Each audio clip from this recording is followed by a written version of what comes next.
Today's January 19th, 2013. I didn't make a journal yesterday, but that's because I was incredibly busy and actually kind of carried in today, and that will make this journal have a lot in it. So I'll just kind of start with yesterday and move into today. Yesterday started off with Armstrong&Getty talking about, forgive me if I'm saying his name wrong, Manti.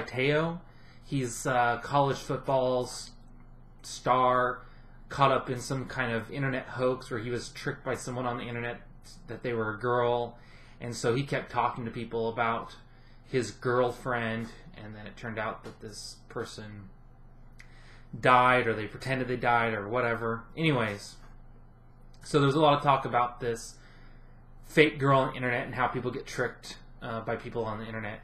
And so I took Rule 31 of the internet and explained how that one simple phrase could have prevented this particular person's problems.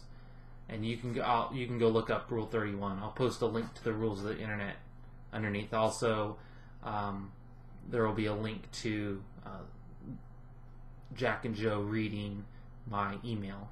Joe had a lot of problems saying the phrase, but whatever, that's his deal. And then later I called in about a completely different topic because I actually wasn't even awake for the 6 a.m. hour when they talked about it.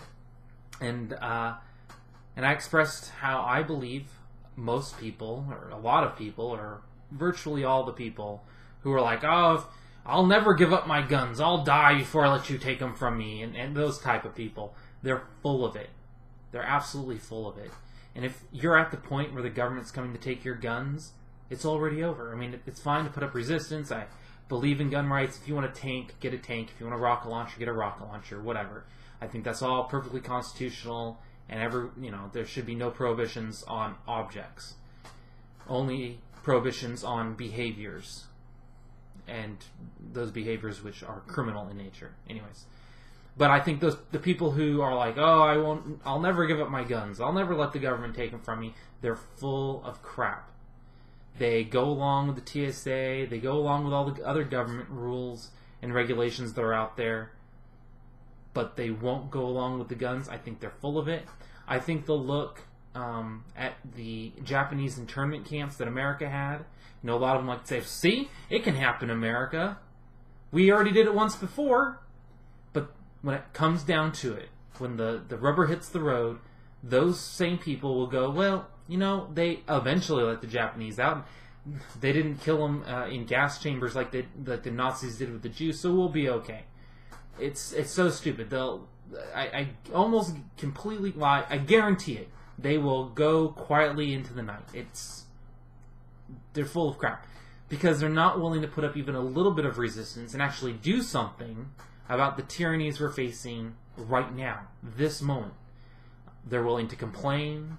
They're willing to say how angry they are and talk to their family and friends and whoever about, oh, isn't it crap what the government's doing? But they don't do anything of substance. They're not willing to go even and hand out, wave a sign around or assert their rights with police or whatever. And they all go out and ask permission, and they go and get their concealed carry permits and whatever.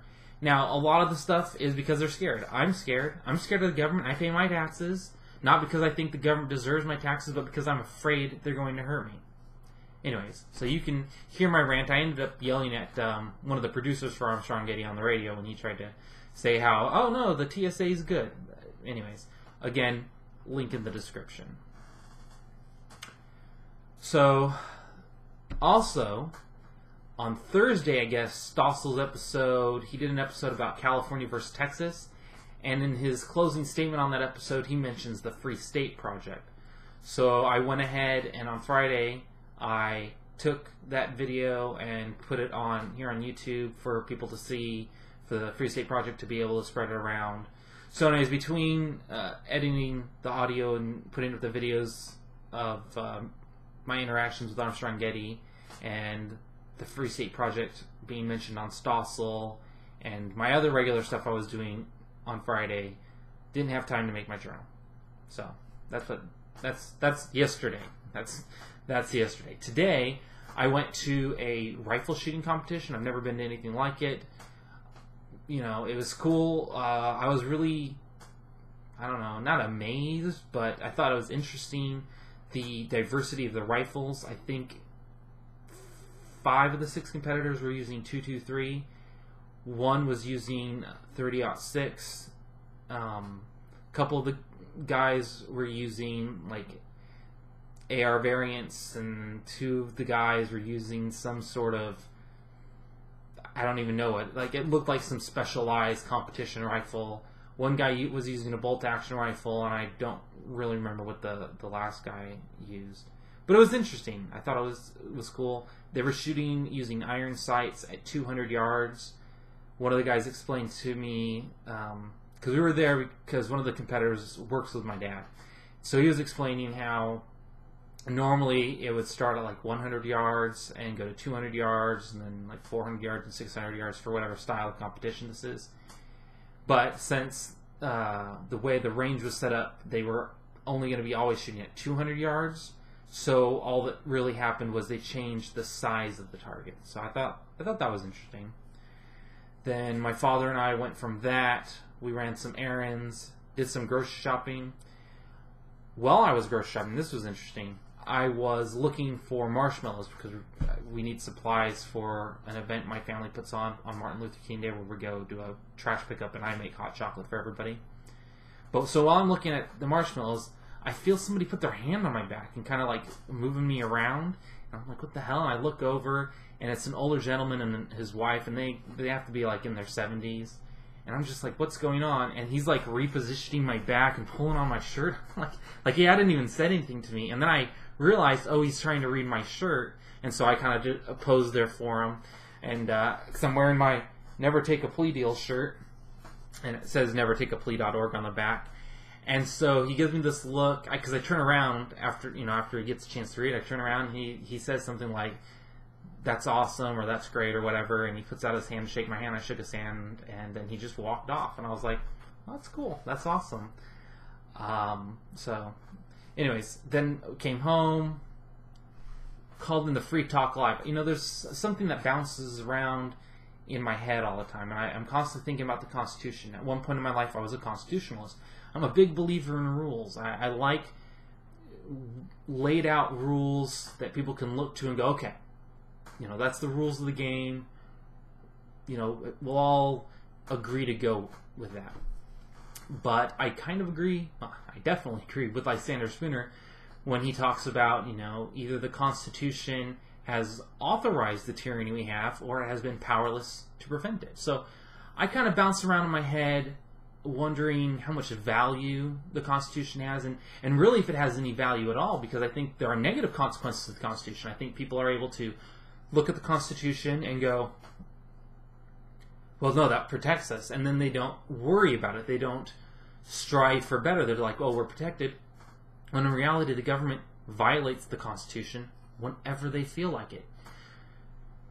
So on the one hand, the government can't just go do whatever it wants, because it has to maintain an illusion of it following the Constitution.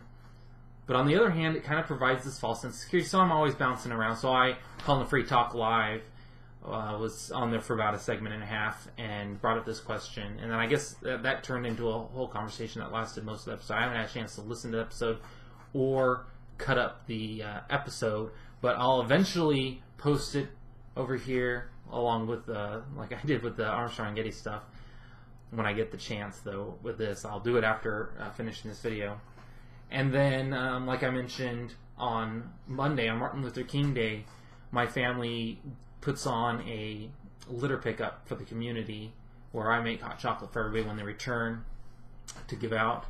I believe it was Martin Luther King's family, when Martin Luther King Day was declared as a holiday, that they said, you know, he would have wanted people to just take the day off of work and, you know, go to the beach or whatever. I don't know what their exact words are, but it should be a day on. People should do something. Now, in the future, I hope to make it a day on of doing something kind of in Martin Luther King's shadow. You know, go do some civil disobedience. Go out and go somewhere and protest government and its tyrannies. But for now, doing a litter pickup with the family in the local community, that'll be good for me. So there also might be some exciting news of some stuff I'll be doing on Monday afterwards, but I'll wait to see if that actually pans out before I say anything about it. Alright, well, I think that's all there was really from yesterday and today, and hopefully I have some more good news tomorrow.